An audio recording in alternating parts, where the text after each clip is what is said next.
मुअज़्ज़ज़ सामीन इकराम, हज़रत अली रज़ी अल्लाह तआला अन्हु ने फरमाया कि मैंने अल्लाह के रसूल हज़रत मोहम्मद मुस्तफ़ा सल्लल्लाहु अलैहि वसल्लम से सुना कि रमज़ानुल मुबारक का पहला अशरा रहमत का होता है, दूसरा अशरा मग़फ़िरत का होता है और तीसरा अशरा दोज़ख से निजात का होता है।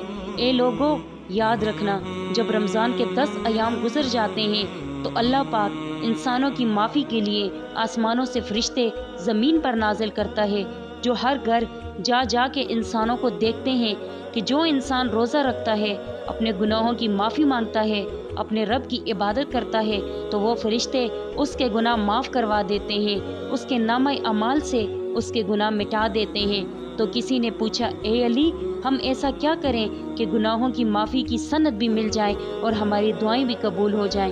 तो हज़रत अली रज़ी अल्लाह तआला अन्हु ने फरमाया, जैसे ही रमज़ान के दूसरे अशरे में दाखिल हो तो कसरत से इस्तग़फ़ार पढ़ते रहो, क्योंकि इंसान की दुआएं कबूल न होने की सबसे बड़ी वजह उसके अपने किए गए गुनाह होते हैं। जब तुम दूसरे अशरे में कसरत से इस्तग़फ़ार पढ़ोगे तो अल्लाह रब्बुल इज़्ज़त तुम्हारे सारे गुनाह माफ़ कर देगा और यूँ तुम्हारी वो रुकी हुई दुआएं भी अल्लाह रब्बुल इज़्ज़त के दरबार में पहुंचकर कबूल होने लगेंगी।